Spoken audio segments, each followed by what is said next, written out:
Hi friends, welcome to Nessa's Nook. Today I have my brother-in-law, my sister-in-law, and their roommate coming over for lunch and dinner. So you're going to see more food being cooked today than normally for like Mark and I because we don't usually eat this much. Two of the three people coming are very hearty eaters. And if you come over here and you leave hungry, that's on you because I'll never deny anybody food that comes to my house to come to eat. So bring it down here. What I'm going to start to do is I have my new Ninja crack pot thingy out here. I'll start with these cans. But I'm making a double batch because I thought if they eat up the meal, which this is going to be mixed with some, that's really thick tomato sauce. That's really thick tomato sauce. Anyways, if they go through the mixture with the potatoes, that they can still have like a bowl of chili and, fill them up a little bit. So that was, it would be two big containers of tomato sauce. I'm going to do like the green chilies with the water in it. All right. Then I'm going to take some of my canned pinto beans and some of my own canned red beans. I mean, I understand not everybody cans, I get that, but I am not a fan, and I don't know why. Once you start canning your own beans, the store-bought beans just do not, to me, I don't think they taste very good. So I'm going to go ahead and throw the beans in here.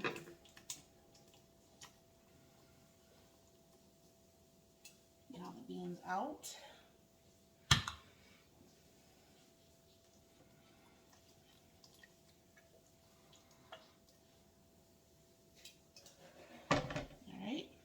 Then, now you could just use regular canned tomatoes. I'll bring this up just a little bit so you can see both.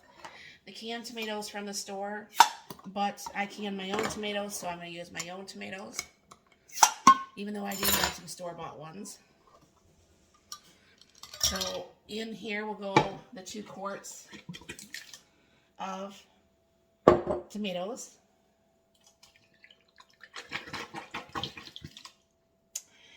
And my sister-in-law is not a big fan of onions or green peppers, but I am, and so is everybody else. But when you use your dehydrated ones and you use it in stuff like this, it kind of like disappears. So I think she knows they're there, but she doesn't say anything and she doesn't pick it out. So, that's okay. And then this is going to be some green peppers that's dehydrated.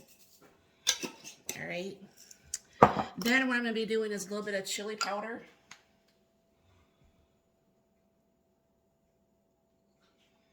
A little bit of, if you want to say it, cumin, however people want to say it. All right.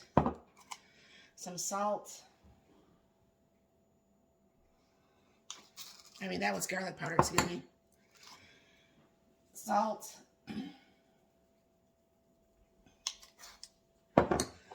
Onion powder.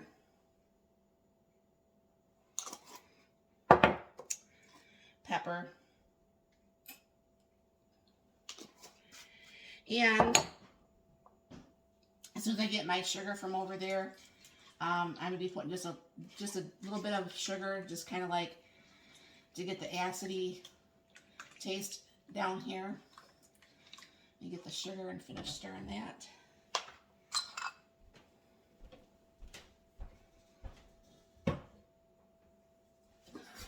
You can still see me back here, so I'm just going to be using just a smidge of sugar.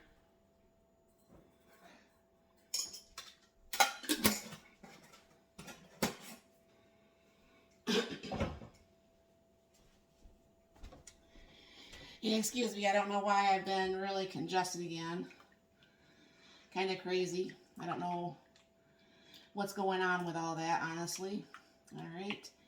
Then I have my 2 packs of hamburger that I have already pre-cooked and froze.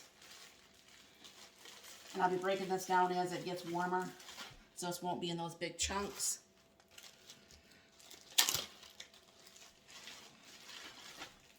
I almost forgot the hamburger part, honestly, guys. It's right here on the counter, but I forgot all about it. So what I'm going to do is I'm going to go ahead and turn this on high. And they're going to be here in about an hour and a half. That's not when lunch is going to be, honestly, but it'll be ready at that point. And I'm going to go ahead and turn this on high. And go ahead and hit start. That gives you a 6-hour time. I'll go ahead and get this cleaned up. I'll bring it back once I'm ready to start the second part of this. Okay, so the soup has been going, or the chili's been going for a little bit, so I'll bring it down here. And I have out my bigger cast iron pan.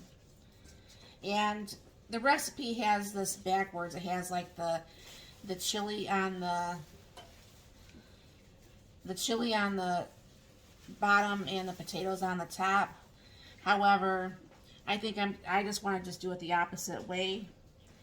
So get that oil around there. I forgot to get out my little thing here. So I'm going to go ahead and I have my potatoes that I have done up here. I'll go ahead and put those in the bottom.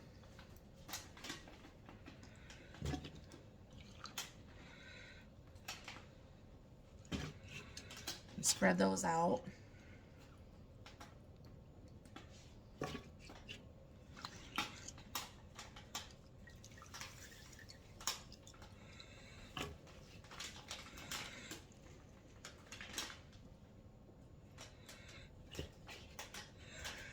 That pan's going to take a lot more of the potatoes than I expected it to, which is a good thing. I just one more handful here. Yeah, that makes a nice, yeah. You know what, I could probably just put all the rest of those in there. Because worst comes to worst, if you want more chili on it, then you could just pour some from the thing. I'll keep it hot in the crock pot there.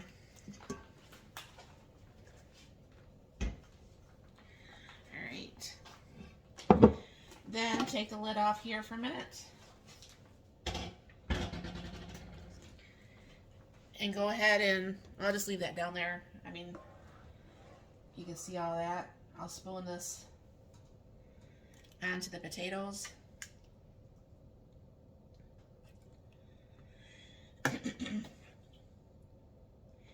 And I think I'm going to be putting some cheese on the top of this when the potatoes have baked for a while.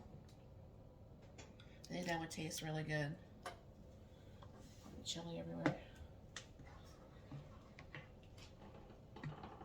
But I started my oven at 350, and yes, I have to use my real oven because this will not fit in my June.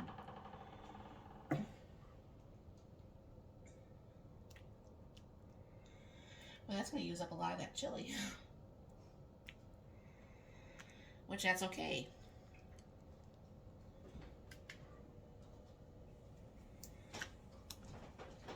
One more spoonful, and then there'll be some left over for anybody to have any on this. And just spread this around. Get the chili off here.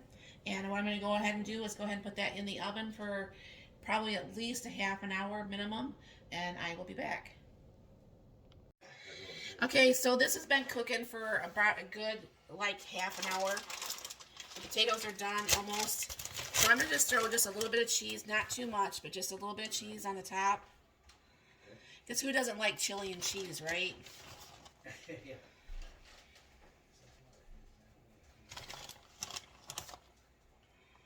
Alright, and then I'll go ahead and put that back in the oven, and I'll bring you right back. Alright, here's the finished product, and I did put a little bit of cheese in there. And we'll do a scoop here, which is going to get all over my stove. See how well I can scoop this up today. But my husband, he came home from running errands, and he said it smelled delicious. So there we go. And thank you very much for stopping by. You have a very blessed and a wonderful day.